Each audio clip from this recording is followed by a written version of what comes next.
Hai, Assalamualaikum warahmatullahi taala wabarakatuh. Kali ini saya bawakan satu topik menarik untuk cikgu-cikgu sekalian, di mana perkara ini saban tahun akan berlaku kepada kita semua, iaitu dengan tajuk Tips dan Trik Kemas Kini Folder di Google Classroom.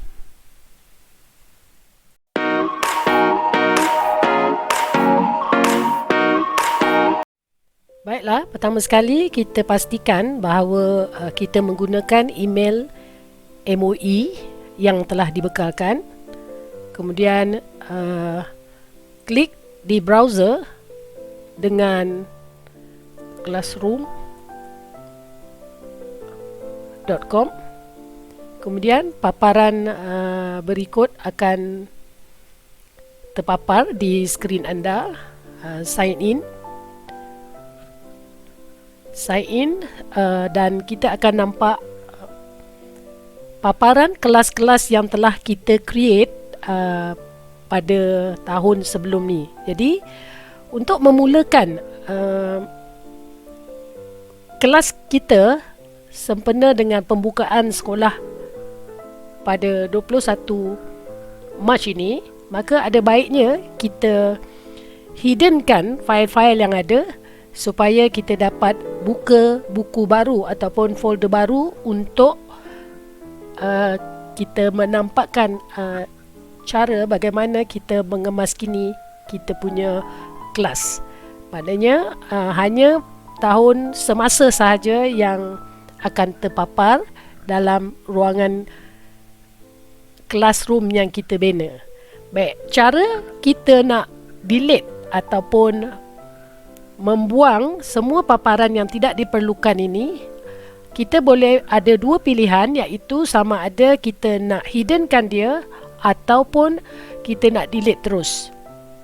Step yang sama boleh anda lakukan dengan pilih satu kelas yang anda rasa dah tak perlukan maklumatnya.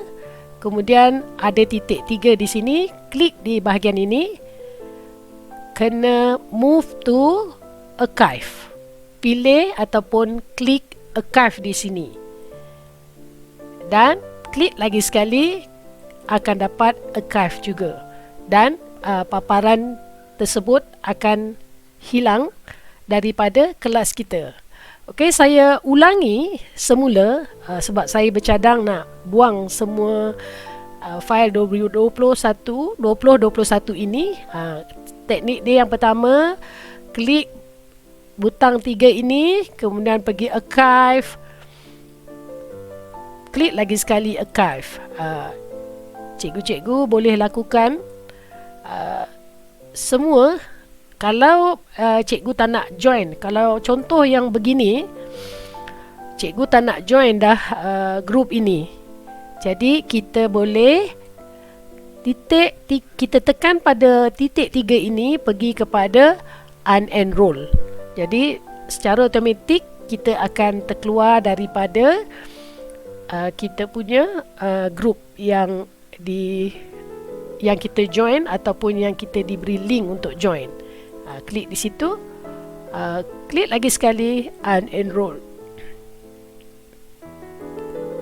Jadi semua paparan ini akan jadi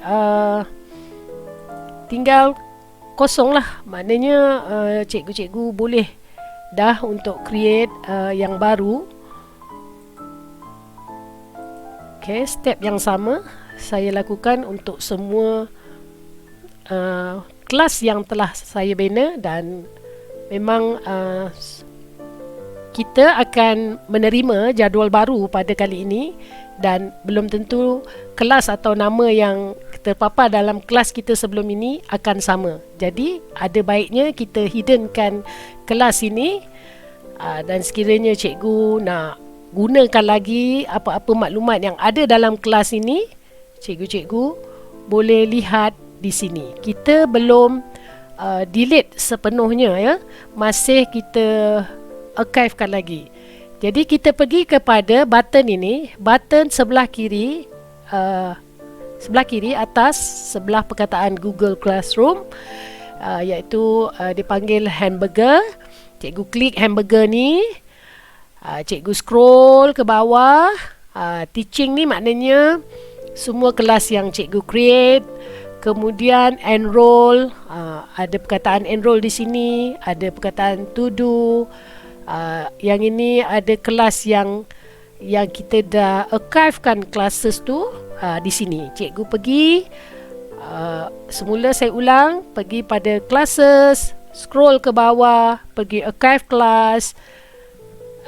Archive class, dia akan tunjukkan. Jadi bila kita dah pasti tak nak, jadi step yang sama, kita pergi ke butang titik 3 ini, kemudian terus tekan delete. Jadi sebagai langkah keselamatan ya, sebenarnya Google memberi satu langkah yang baiklah untuk kita. Sebenarnya apabila kita dah tak mahu langsung file tu, dan kita rasa macam dah tak diperlukan lagi, jadi kita boleh delete seterusnya. Tapi kalau macam cikgu rasa cikgu nak file tu semula, saya rasa cikgu boleh restore balik. Kalau move ni pergi ke folder mana, copy maknanya cikgu copy lah kelas tu. Dan kalau restore maknanya paparan ni akan kembali kepada cikgu punya kelas. Contoh bila saya klik restore, dia akan ada dah semula. Okey, saya pergi, bukan ada di sini, ni masih archive class. Kalau cikgu nak tengok, ni tadi yang kita restore semula. Jadi kalau cikgu tak perlukan lagi, pergi kepada archive class, delete semua yang cikgu tak nak. Cikgu rasakan nak mula buku baru, jadi delete je lah. Tak diperlukan kan, delete terus. Sebab sebenarnya dia makan storage cikgu juga dalam drive. Dia tak hilang tau selagi kita tidak delete. Jadi tugas cikgu, ada baiknya cikgu delete semua file yang cikgu tak perlukan. Delete semua supaya dia dapat mengurangkan penggunaan ruang atau space yang ada dalam drive yang dibekalkan. Cikgu delete lah semua. Macam saya delete semua sebab saya rasa saya merujuk pada jadual baru, saya tak perlukan dah. Sebab ada kelas, ada pertukaran kelas, ada pertukaran nama. Jadi saya buang lah. Okey, yang ini, dua kelas ni, kenapa saya tak boleh delete? Sebab yang ini, kenapa saya tak boleh delete? Saya tak boleh delete sebab yang ini hanya admin saja yang boleh buat. Kalau saya tekan move, pergi mana? Okey, saya move. Move class ke mana kita nak bawa ke apa ni? Kita punya file. Move ke mana? Ke depan, ke atas, ke bawah. Jadi file ni tak hilang sebab ini dikontrol oleh admin. Okey cikgu boleh lihat balik classes cikgu. Ni kelas-kelas yang cikgu rasa cikgu nak buang. Cikgu archive. Lagi sekali saya ulang, semua cikgu archive kan, supaya kita dapat paparan baru dalam kelas kita nanti. Okey, semua cikgu archive kan. Ini pun dah lepas. Enroll, kalau kita join dengan grup yang kita diberi link, cikgu boleh archivekan lah. Kalau cikgu still nak guna file tu, cikgu simpanlah di paparan cikgu. Okey, baik. Ini yang tadi yang saya restore balik. Jadi saya tak perlukan dah. Jadi saya archivekan dia. Jadi tinggal 3 ini sebab Tiga ni merupakan folder yang masih diperlukan dan ianya merupakan satu kesinambungan pembelajaran berkaitan dengan Google Classroom. Baik, itu saja daripada saya. Diharapkan selepas ini anda dapat melakukan pengurusan kelas anda dengan lebih baik. Terima kasih.